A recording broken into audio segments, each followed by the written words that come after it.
Bonjour à tous, nous sommes le vendredi 12 juin 2020, il est 13 h à Cotonou, c'est l'heure de vous installer. Merci déjà pour ceux qui sont au rendez-vous. Voici le titre du 13 h. Le Bénin travaille à se doter de boucliers anti-cybercriminalité. Un atelier a offert aux spécialistes hier à Cotonou de se pencher sur le document de stratégie contre les actes de cybermalveillance affectant les systèmes d'information de l'État, des entreprises et des particuliers. On en parle. 3 ministres face à la presse hier pour détailler les contours de certaines décisions prises la veille en Conseil des ministres. C'est à propos du soutien du gouvernement aux particuliers et entreprises pour amortir les effets économiques provoqués par le coronavirus depuis qu'il paralyse les activités, qui sont ceux qui doivent et peuvent bénéficier de cette attention et de cette solidarité nationale. C'est le sujet dont les 3 envoyés ont débattu avec les hommes des médias. Précision.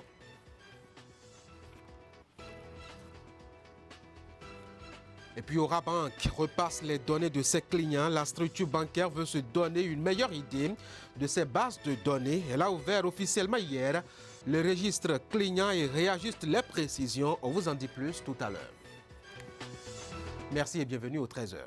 Le Bénin veut se faire une meilleure idée, une meilleure sécurité numérique en s'ajustant aux nouvelles technologies et stratégies très évolutives des cybercriminels. Des spécialistes de la question se sont vus hier à Cotonou pour se pencher sur un document qui est dit référence, conçu à cet effet pour apporter une réponse forte contre les actes de cybermalveillance affectant, comme je le disais tantôt, les systèmes d'information de l'État, des entreprises et des particuliers. Clément Tchadé et puis Eder Mpévi. Le Bénin dispose désormais d'une stratégie nationale pour la sécurité numérique. Après son approbation en Conseil des ministres le 6 mai dernier, l'Agence nationale de sécurité et des systèmes d'information et le ministère du numérique et de la digitalisation sont ici pour annoncer la bonne nouvelle aux acteurs de l'écosystème numérique du Bénin. Il s'agit en effet de présenter la version finale du document aux différentes parties ayant contribué à son élaboration en projet et en activité. Cet atelier marque aussi une ligne de départ, car la stratégie qui vient d'être adoptée a été adoptée avec son plan d'action triennal sur la période 2020-2022, composée de 47 actions réparties principalement sur 5 axes. Cette stratégie veut incarner le principe qui dit que la sécurité numérique est l'affaire de tous. C'est pourquoi les actions de son plan d'action sont multi-acteurs et tendent à impacter le plus large périmètre possible. Après tout, il ne faut pas oublier que sa genèse est une co-construction, donc je n'abuserai pas en disant que c'est la stratégie de tous les acteurs. La présente rencontre qui mobilise les acteurs nationaux et internationaux, dont le représentant du président de l'Union internationale des télécommunications qui a participé par visioconférence, est donc l'occasion pour faire connaître davantage la stratégie du Bénin, mais aussi mettre en valeur les réalisations déjà effectuées. Le second message que j'aurai, c'est de vous demander d'être les ambassadeurs de notre stratégie, d'être les relais en fait pour la vulgarisation et la sensibilisation autour des enjeux de la stratégie, des comportements. C'est aussi donc de l'éducation citoyenne, tout simplement pour l'ensemble des populations béninoises, des entreprises. En dernier lieu, je voudrais aussi vous demander de vous préparer à la mise en œuvre opérationnelle. De vous préparer à ce que, ensemble, nous puissions nous impliquer pour que, au bout des 3 années que va durer donc la mise en œuvre des actions, que le bilan soit bon. Lentement mais sûrement, le Bénin travaille à concrétiser son rêve de créer un cyberespace sécurisé attrayant pour une économie numérique florissante. Le Bénin pourra ainsi progresser dans les différents classements et assurer la confiance numérique aux internautes et aux usagers des e-services. Aujourd'hui, 12 juin, le monde entier pense aux enfants. C'est la 18e journée mondiale contre le travail des enfants. Le Bénin compte bien marquer l'événement à travers plusieurs activités qui sont projetées, dont nous parle ici la ministre en charge de la fonction publique et du travail, Adidjatou Matisse a invité au micro d'Ingrid Day et d'Elvis Tonouquem les populations béninoises à travailler à éradiquer le fléau qui consiste à exploiter ces êtres si fragiles et si chers. Voici un bout de son message.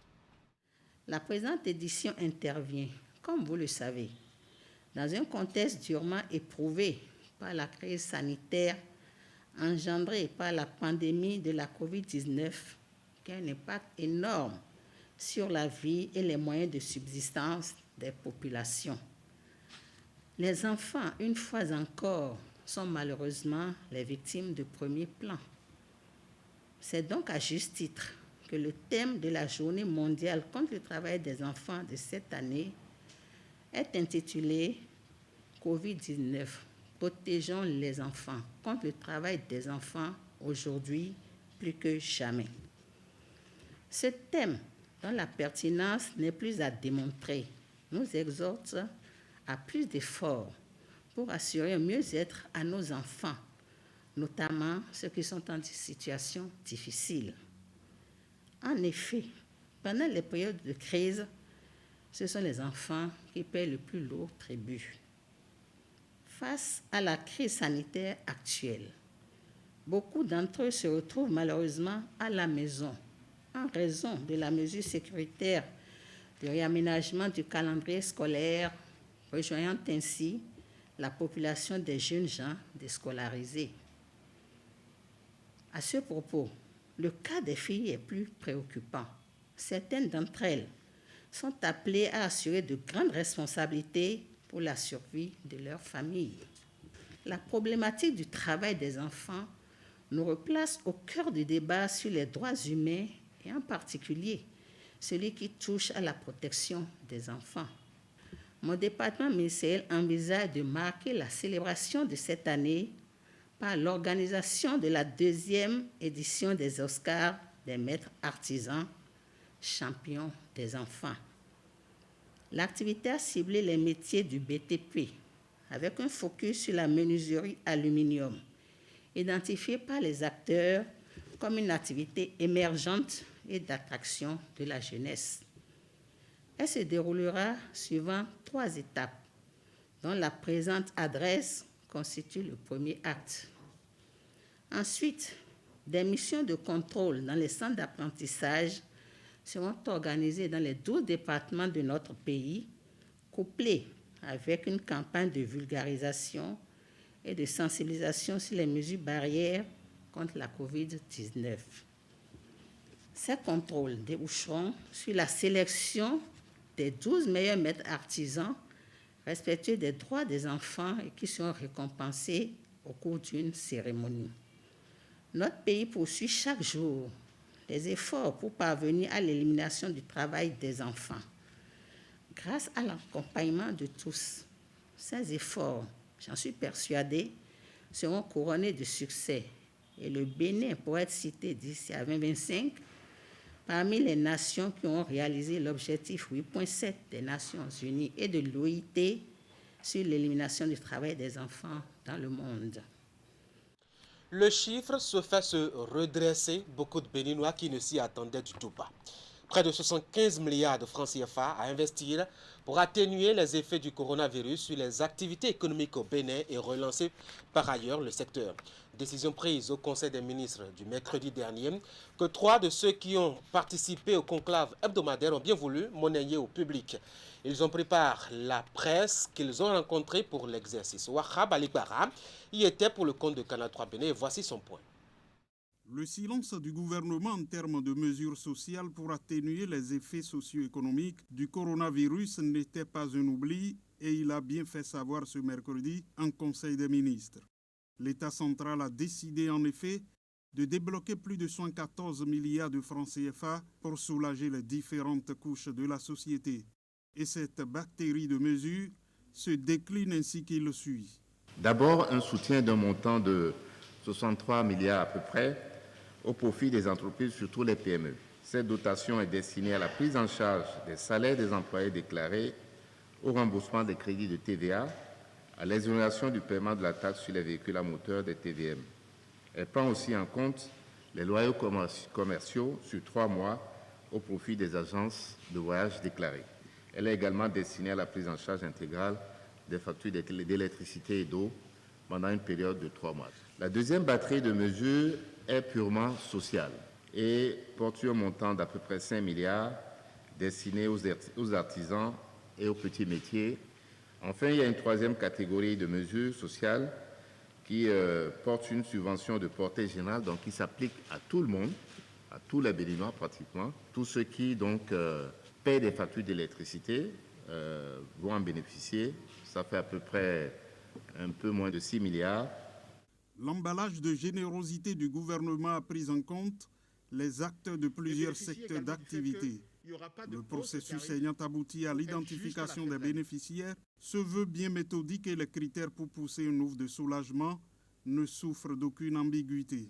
Nous avons eu, au niveau des affaires sociales, à procéder à une opération de recensement de nos concitoyens dont les métiers ont été impactés, affectés par les mesures prises par le gouvernement dans le cadre de la lutte contre la propagation du coronavirus sur le territoire national.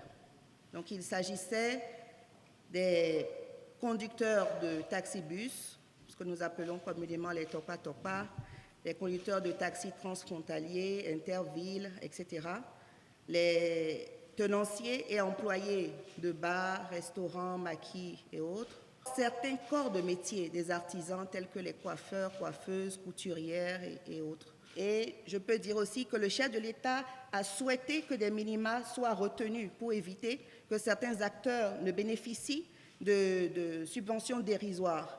Et donc, au total, nous avons pu mettre à disposition pour le formel 2,146 milliards, pour l'informel identifié 1,598 milliards, et pour l'informel non identifié 1,235 milliards, ce qui fait le total des 4,979 milliards. Aucun acteur informel ne peut se voir attribuer une subvention inférieure à 20 000 francs. Aucun acteur informel identifié ne peut se voir attribuer une subvention inférieure à 30 000 francs et aucun formel ne peut se voir attribuer une subvention inférieure à 45 000 francs. Ces subventions sont calculées pour 3 mois. Les mesures actuelles du gouvernement répondent aux sollicitations des principaux bénéficiaires car elles ont été pensées en commun accord avec ces derniers. Très prochainement, les pauvres et les extrêmes pauvres pourront bénéficier d'une subvention spécifique après un travail d'identification en cours en ce moment. Voilà pour le point. Je le précise, de Wahab Alibara est présenté par Asiongo Kayan Siongo. 75 milliards donc pour des investissements sociaux directs. La nouvelle n'arrête pas de faire sourire jusque dans le rang des Béninois de la rue. Idriss Boukari est plutôt allé à la rencontre des principaux acteurs, porte-voix de ces Béninois lambda qui se réjouissent eux aussi de la nouvelle. Voici ce qu'ils pensent de cette décision. Oui, nous apprécions cette décision parce qu'elle va soulager un peu les difficultés auxquelles sont confrontés les consommateurs depuis ce temps de confinement. Il est vrai que les activités reprennent un peu, mais vous n'êtes pas sans savoir qu'il y a des dus qui sont là. Mais notre souhait le plus cher, c'est quoi? Il va falloir que la commission ou le comité qui va travailler sur les différentes mesures, qu'on essaie de trouver les personnes qu'il faut afin que les secteurs et ceux-là qui doivent bénéficier de ces différentes mesures soient réellement impactés. Lorsque je prends un ménage moyen qui peut-être est à 11 000 francs le mois ou à 15 000 francs, 3 mois, 45 000, et que je sais que nous sommes dans une période, maintenant traversée une période où les enfants sont restés à la maison parce que n'oublions pas cet aspect, les consommations, les dernières factures ont grimpé parce que les enfants sont restés à la maison, ont beaucoup regardé la télé parce qu'on nous avait demandé de rester à la maison. Donc, ça fait augmenter les montants en ce qui concerne les factures. Ça va impacter parce que si je suis appelé ou je suis obligé de faire face encore à tous ces montants pour payer les factures, forcément, ça aura un impact sur notre activité pour moi ou bien sur mes revenus. Déjà que le gouvernement pense à exonérer ou bien à prendre une partie de ce montant-là par rapport aux différentes factures, nous pensons, quoi qu'on dise, ça aura un impact sur les différents ménages et tous les bénéficiaires. On avait pensé au départ qu'il y avait une chute d'oreille. Cette décision nous montre que l'État était à l'écoute. l'État n'avait pas voulu simplement céder à la première pression exercée par la population. Ils ont pris du recul pour évaluer les dégâts collatéraux avant de prendre les mesures nécessaires pour amoindrir le choc. Quand vous prenez le ménage moderne, modeste, on pourrait penser que ce n'est pas signifiant, mais c'est eux qui savent ce que ça coûte pour eux. Sortir ce montant-là pour aller payer sa facture. Mais quand on parle de ménage, il y a des gens qui mènent des activités lucratives sur leur compteur. Mais si ceux-là ont été accompagnés dans le paiement de leurs factures, nécessairement, il y aura une valeur ajoutée. Donc, ça veut dire que chacun à son niveau pourra apprécier ce que ça pourrait apporter. Ce qui est sûr, nous aurions sorti de l'argent pour payer nos factures. Donc, ce qu'on devrait sortir là va rentrer dans nos poches. C'est vrai que quand on parle de mesures sociales, ce n'est pas seulement à ce niveau. Il y a bien d'autres facteurs qu'on peut prendre en compte. Mais c'est déjà nous estimons qu'au niveau de l'énergie électrique, il fallait faire quelque chose. L'État a fait et nous sommes satisfaits par rapport à ce volet. Voilà donc pour l'avis des acteurs. Il n'y a pas que le gouvernement qui soit généreux par ce temps de coronavirus. L'ONG Kufo Collaborative est allée apporter son soutien à la préfecture dans sa campagne pour réduire la propagation du mal. Le geste est bien grand. 24 000 masques de protection en tissu, 200 masques chirurgicaux, des gels hydroalcooliques et des dispositifs de lavage de mains. On fait le tour complet en images du matériel ainsi offert avec Geoffroy Maison. À la préfecture du département du Kufo, les responsables continuent de veiller au grain et de jouer pleinement leur partition dans l'effort national de protection de la population contre la COVID-19. En témoignent ces kits de lavage des mains obtenus grâce au partenariat préfecture du Kufo, ONG Kufo Collaborative. Des kits que le patron du département a mis ce mardi 9 juin 2020 à la disposition des communes relevant de son territoire de compétence. Ce projet appuyé à hauteur de 15 millions de francs CFA par l'ONG Kufo Collaborative est l'œuvre de la préfecture d'Aplaoué pour accompagner les populations dans le respect des mesures prises par le gouvernement béninois pour réduire les risques de la pandémie du Covid-19 dans le département du Kufo. Cette cérémonie vient en complément à celle du mercredi 22 avril dernier, durant laquelle l'ONG Kufo Collaborative avait déjà mis à la disposition de la préfecture d'Aplaoué 663 dispositifs de lavage de mains, 2000 litres de savon liquide et 500 masques de protection. Aujourd'hui, l'ONG a noté l'engouement sur le terrain à travers l'utilisation de ces dispositifs. L'utilisation des masques. L'ONG a noté que les besoins demeurent encore pressants. C'est pour cela. Elle a accepté, une fois encore, d'accompagner le Bénin, bien sûr, à travers notre département, le Kufo. Ce nouvel arrivage de dons est constitué de près de 24 000 masques de protection en tissu, 200 masques chirurgicaux, 250 bouteilles de 500 ml de gel hydroalcoolique, de 200 dispositifs de lavage de mains et de 600 litres de savon liquide. Embrasser sérieusement les gestes barrières pour vraiment éloigner de nous la maladie. Le Kufo, à travers donc ma modeste personne, dit un grand merci à l'ONG Kufo Collaborative. L'ONG Kufo Collaborative est implantée à Santa Fe, aux États-Unis. Elle est une ONG qui intervient pour l'amélioration du bien-être de la famille et de la communauté. Son président a pour nom James Leslie Kennel. Une autre journée célébrée, mais cette fois-ci depuis le mercredi dernier. Il s'agit de la journée des frontières qui était cette année à sa 7e édition. Au Bénin, l'agence qui s'occupe des frontières est allée marquer l'événement à Iwoye, une localité frontalière avec le Nigeria et située dans la commune de Kétou. Là-bas, on a plus appris que fêter. Les femmes se sont données à l'apprentissage de la confection des masques et ont été mobilisées pour la vulgarisation des gestes barrières contre le coronavirus. Le point.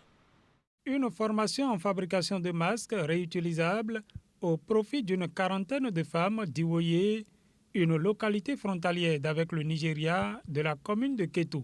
La formation est assurée par des couturiers d'élite de l'armée béninoise, sollicités par l'Agence béninoise de gestion intégrée des espaces frontaliers ABGF, qui apporte ainsi sa contribution à la lutte contre la pandémie du Covid-19. L'activité entre dans le cadre de la 7e édition de la célébration des frontières béninoises. Nous leur avons appris à confectionner les max.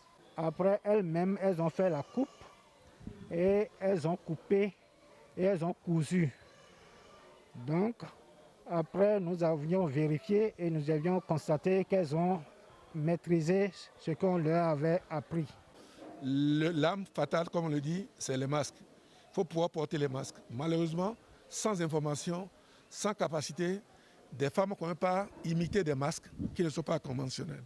Alors, le gouvernement nous a instruits de venir au secours de ces femmes en faisant donner une formation à ces femmes par les forces armées qui, eux, déjà sont formées.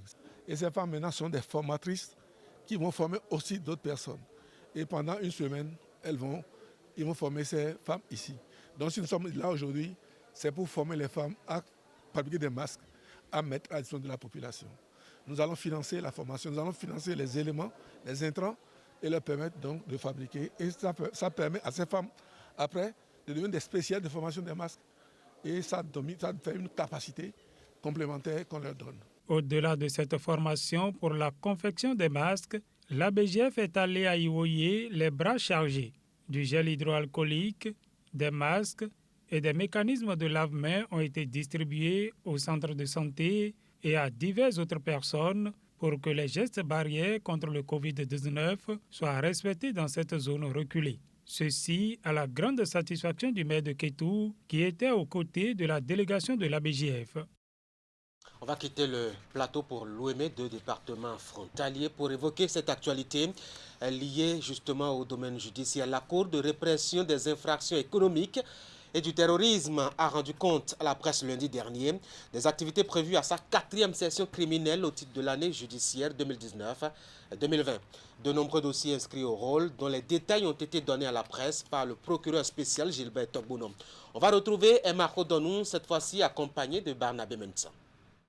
Le lundi 15 juin 2020 s'ouvrira au siège de la Cour de répression des infractions économiques et du terrorisme à Porto-Novo la 4e session criminelle au titre de l'année judiciaire 2019-2020. 13 dossiers sont inscrits au rôle de cette session.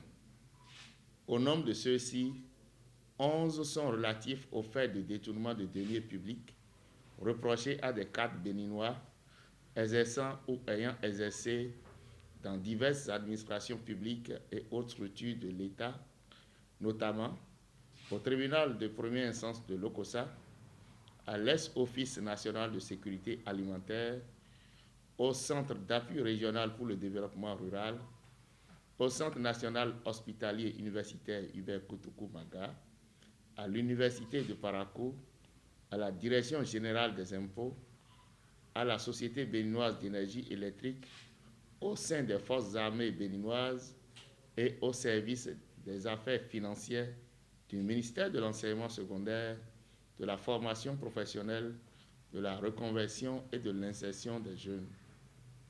18 accusés sont appelés à comparaître à la barre. Toutes les dispositions sont prises pour que cette session, à l'instar des autres, se tienne en toute sécurité.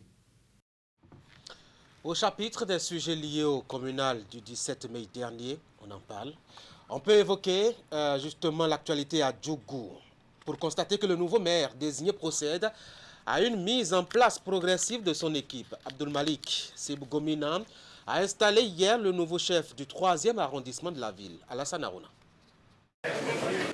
24 heures après sa prise de service officielle à l'hôtel de ville de Djougou, voici le maire Abdul Malik Sebougomina dans les locaux du 3e arrondissement ce jeudi matin. Il est ici pour procéder à l'installation du nouveau chef de l'arrondissement le plus vaste de la ville. Un arrondissement qui malheureusement se trouve confronté, selon les propos des chefs d'arrondissement entrants et sortants, à d'énormes difficultés auxquelles le nouveau chef de l'exécutif communal pourra apporter des solutions idoines. D'ores et déjà, j'invite humblement Monsieur le maire d'avoir une attention particulière et soutenue sur notre arrondissement 3. Aussi bien, chère population, nous devons continuer à nous unir et chercher des moyens en s'appuyant sur nos opérateurs économiques sur place, sans toutefois oublier nos propres efforts individuels et sacrifices dans l'arrondissement afin d'accompagner la mairie sur nos sentiers de développement très urgents. Mais, monsieur le maire, voyez vous-même un peu l'état dans lequel se trouve notre arrondissement. De la devanture jusqu'à l'intérieur, nous avons un besoin pressant à trouver solution et aussi la sécurisation de notre arrondissement qui est sans gardien, qui peut porter préjudice à notre chère population. Au-delà du manque d'un agent de sécurité pour assurer le gardiennage des lieux, la voie principale d'accès qui mène au bureau de l'arrondissement est dégradée et la cour envahie par de mauvaises herbes. Un tableau sombre qui ne réjouit point le nouveau locataire de l'hôtel de ville.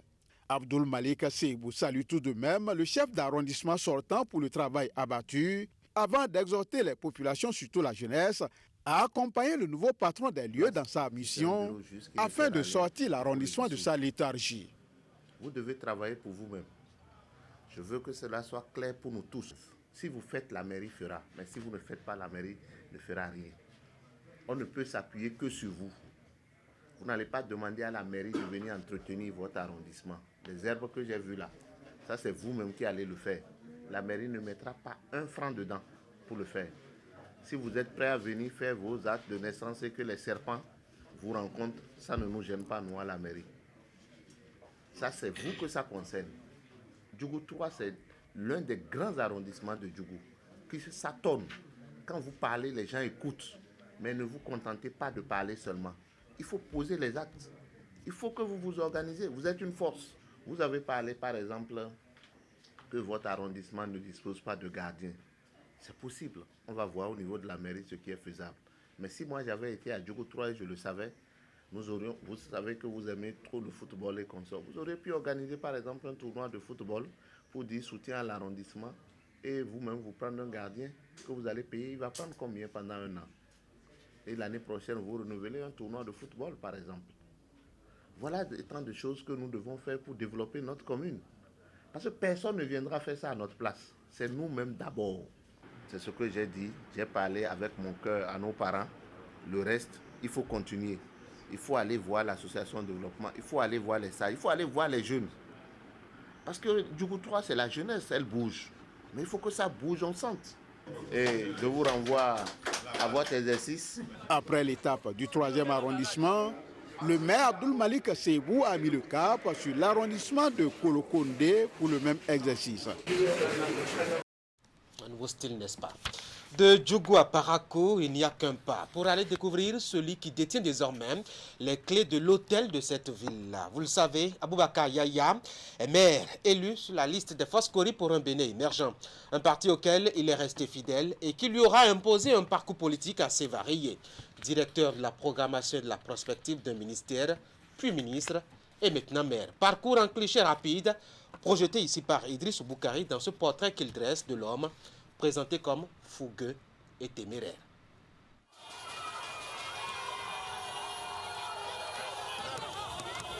C'est sans doute la grande surprise des élections communales et municipales de mai dernier. La municipalité de Parakou, qui file entre les doigts du bloc républicain et tombe dans les mains des Foscori pour un Bénin émergent. Le nouveau patron de la 3e ville à statut particulier, le voici. Aboubakar Yaya, désigné par son parti pour être maire de la cité des Kobourou. Il succède ainsi à Charles Tokor, qui était aux commandes de la ville depuis octobre 2016. À 54 ans, Aboubakar Yaya place son mandat sous le signe de l'union de toutes les forces politiques de la ville de Parakou. Depuis le 17 mai passé, je suis allé au-delà des clivages politiques. Qu'on est BR, qu'on est UP ou FCDE, ensemble, nous allons essayer de développer notre ville. Les querelles politiques, essayons de les mettre à côté. Certes, je suis disposé à discuter avec vous et je suis prêt à prendre en compte vos différentes critiques dans le sens du développement de notre ville. Enseignant à l'université de Parakou, Aboubakar Yaya est titulaire d'un doctorat d'État à l'université Cheikh Anta Diop de Dakar au Sénégal et maître de conférence de la faculté de droit de l'université de Parakou. Il fut ministre d'État chargé du travail, de la fonction publique et de la réforme administrative sous l'ancien président Boni Yahi et directeur de la programmation et de la prospective au ministère de l'Enseignement supérieur et de la recherche scientifique.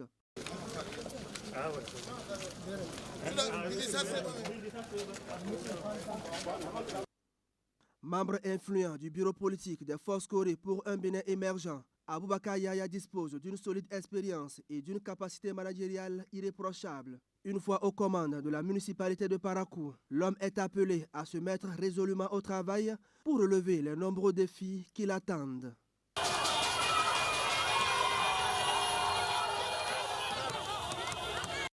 On va boucler ce 13h par ce dernier élément. Aura Banque Bénin revisite la liste de sa clientèle. La structure bancaire veut la vérifier et la remettre à son goût en ajustant justement les détails éventuels. Elle a lancé hier à Cotonou l'opération de fiabilisation des données personnelles de la clientèle. Jotomola, qui prévoit de nombreux lois gagnants, a été initié pour accompagner cette opération-là. Narcisse Salosé. Chaque participant aura à remplir. Ultime démonstration devant micro et caméra pour donner le coup d'envoi d'une campagne de fiabilisation des données personnelles de la clientèle à Aura Banque Bénin. Il s'agit d'une opération initiée pour recueillir l'ensemble des informations sur les clients de la banque. Nous devons aujourd'hui, pour mieux les servir, avoir des données de qualité. Donc il est important que nous ayons une actualisation de ces informations-là. Vous le savez également, aujourd'hui, les produits que nous devons offrir à notre clientèle, des produits digitaux qui répondent à l'ère du temps, sont assis sur des données fiables que nous sommes obligés aujourd'hui donc de reconstituer. Reconstituer pour répondre aussi aux exigences réglementaires de l'univers bancaire. Ici, l'opération est couplée avec un jeu tombola encadré par un huissier de justice. Tout part du remplissage d'un formulaire de fiabilisation disponible au niveau de toutes les agences de l'établissement bancaire. Ça concerne aussi bien les personnes physiques que les personnes morales.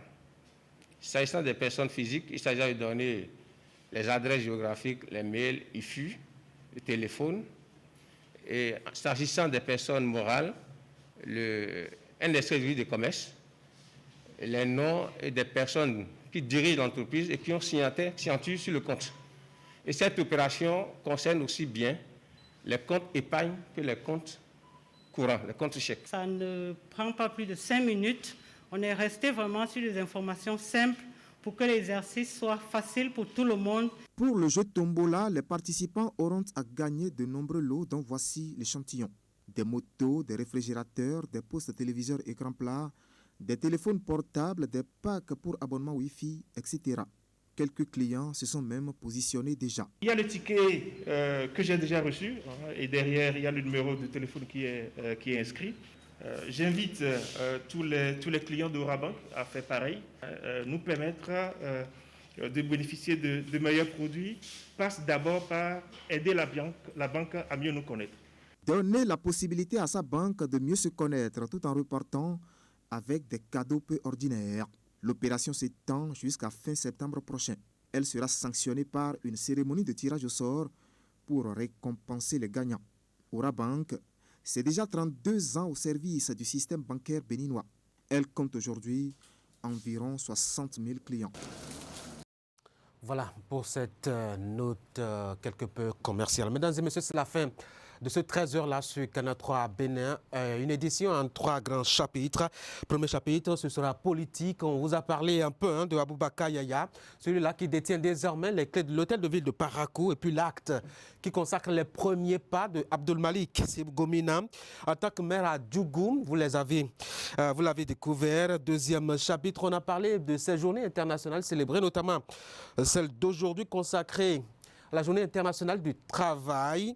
Et puis l'autre célébrée mercredi qui consacre justement une idée pour les frontières. On en a a parlé dans cette édition. Et puis le troisième acte détaille au sujet justement de ces 75 milliards de francs CFA conçus, pensés et concédés justement par le gouvernement au profit des personnes et entreprises affectées par le coronavirus dans leurs activités.